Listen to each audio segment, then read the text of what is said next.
रामपुर नाम के गांव में एक बहुत ही बड़ी हवेली हुआ करती थी। उस हवेली में एक बूढ़ी दादी और उसका एक पागल पोता महेश रहता था। उस औरत का छोटा पोता मोहन और उसका परिवार गांव से दूर एक शहर में रहते थे। इतनी बड़ी हवेली में बस एक शांता नाम की औरत अकेली ही काम करती थी। एक दिन दादी को शांता की चीखने की आवाज आती है। दादी, दादी बचाओ, मुझे बचाओ। शांति की आवाज सुनकर बूढ़ी दादी जल्दी से भागकर ऊपर सीढ़ियां चढ़ने लगती है कि तभी अचानक उसका पैर मुड़ जाता है और वो लुढ़कती हुई नीचे आ गिरती है। बूढ़ी औरत की चीख की आवाज सुनकर शांता वहां भागती हुई आती है। दादी, दादी ये क्या हुआ आपको? ये आप कैसे गिर गई?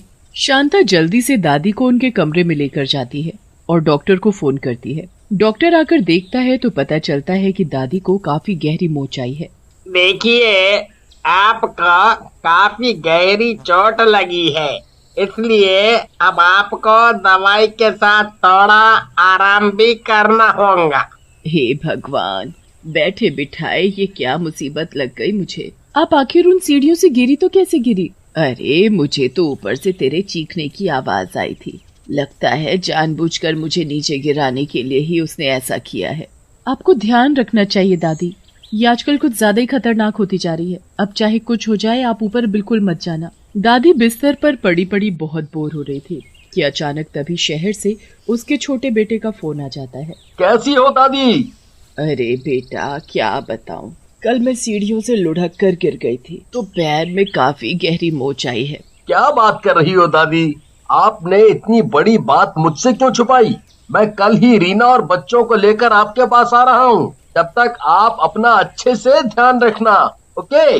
अरे नहीं बेटा, उसकी कोई जरूरत नहीं है। तुम यहाँ मत आओ, यहाँ शांता है ना मेरा ध्यान रखने के लिए। मैं अब आपकी एक नहीं सुनूंगा, मैं कल आ रहा हूँ बस। मोहन की बात सुनकर तो दादी और परेशान हो जाती है, जैसे वो चाहती ही ना हो कि मोहन वहाँ आए। अरे दादी, ये आपने क्या कर दिया?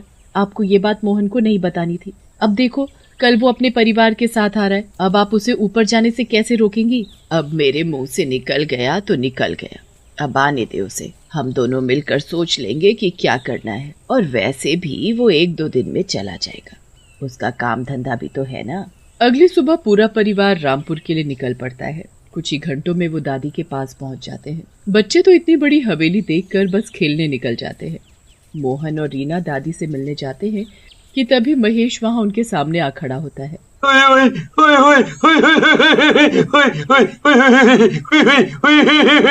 मेरी शादी है, देखो देखो मेहमान भी आने लगे। शांता ताई, देखो देखो मेरी शादी में मेहमान आने लगे। तुम लोग मेरी दुल्हन से मिलकर जरूर आना।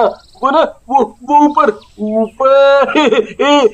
हाँ ठीक है, अभी तुम अंदर जाओ, तुम्हें अभी अपनी दवाई भी लेनी है ना। चलो जाओ यहाँ से, कुछ भी बोलते रहते हो। शांता की बात सुनकर महेश उदास होकर अंदर चला जाता है। मनोज और रीना को महेश की यह हालत देख बड़ा झटका लगता है। ये महेश भैया को क्या हुआ? जब मैं कुछ साल पहले यहाँ आया था तब तो वो बिल्कुल ठीक थे, और ये क्या शादी शादी दुल्हन दुल्हन बोले जा रहे हैं?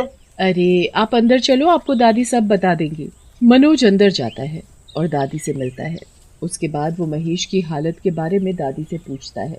बेटा अब मैं क्या बताऊं, एक दिन जब महेश छत पर खड़ा किसी की बारात जाते देख रहा था तो अचानक जाने कैसे उसका पैर फिसला और वो नीचे गिर गया। उसके सर में इतनी गहरी चोट लगी कि वो पागल ही हो गया। बस तभी से शादी और दुल्हन जैसी बातें करने लगा है। ये तो बहुत ही बुरा हुआ है महेश भैया के साथ, पर हम उनका शहर से अच्छा इलाज करवाएंगे तो देखना वो बिल्कुल ठीक हो जाएंगे। हाँ क्यों नहीं, ये तो अच्छी बात है।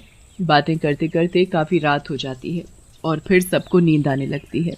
शांता वहाँ आती है और उनको सोने को कहती है। हाँ ठीक है, मैं वही ऊपर वाले अपने फेवरेट कमरे में ही सोऊंगा। नहीं, ऊपर नहीं, नीचे। वो ऊपर अभी सफाई नहीं हुई है ना, इसलिए। मनोज दादी की बात मान जाता है और नीचे के कमरे में ही सो जाता है। बच्चे भी उनके साथ वाले कमरे में सो जाते हैं। जब सब गहरी नींद में होते हैं और रात के करीब 12 बज रहे होते हैं, तभी अचानक रिंकू को किसी के रोने की आवाज आती है। रिंकू इधर उधर देखता है पर वहाँ तो कोई भी नहीं होता। उसके बाद वो आवाज को ध्यान से सुनने की कोशिश करता है। आवाज ऊपर से आ रही होती है। इसके ऊपर जरूर कोई दूसरा कमरा है जिसमें कोई रो रहा है। रिंकू ऊपर देख ही रहा होता है कि अचानक छत में से किसी चुड़ैल का हाथ निकलकर बाहर आ जाता है। वो हाथ धीरे धीरे रिंकू की तरफ बढ़ रहा होता है और उसे अपनी तरफ बुला रहा होता है। रिंकू की तो डर के मारे हालत बुरी हो जाती है। वो बड़ी मुश्किल से चिल्लाकर टीना को उठाता है और उसे वो चुड़ैल का हाथ दिखाता है, पर तब तक वो हाथ गायब हो चुका होता है। टीना को लगता है कि रिंकू उसे डराने के लिए ये सब कर रहा है, इसलिए वो इसकी बात को झूठ समझती है और वापस सो जाती है।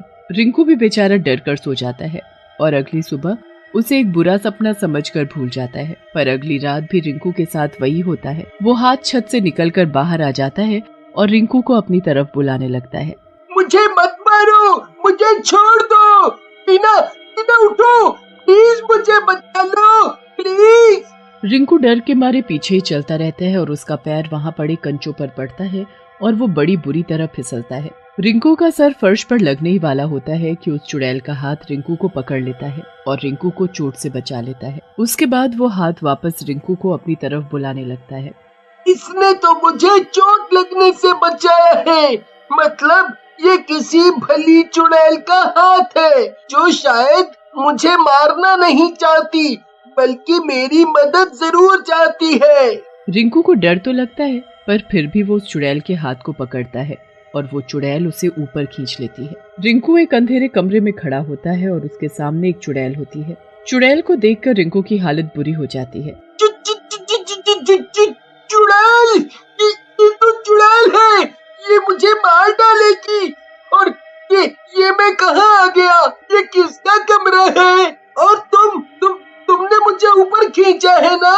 प्लीज प्लीज मुझे छोड़ दो, मुझे जाने दो। नहीं, कभी नहीं। अब तुम्हें मुझे यहाँ से आजाद करना होगा, तभी मैं तुम्हें छोड़ूंगी। आजाद? पर कैसे? और तुम्हें यहाँ कैद किसने किया? उस बुढ़िया ने जिसका पैर मैंने तोड़ दिया। वो तो मेरी परदादी है, और वो तुम्हारे साथ ऐसे क्यों करेगी? वो तो बहुत अच्छी है। अच्छी? और वो उसकी वजह से ही तो मेरी आज ये हालत है, वरना मैं भी महेश के साथ आज खुश रह रही होती। चुड़ैल की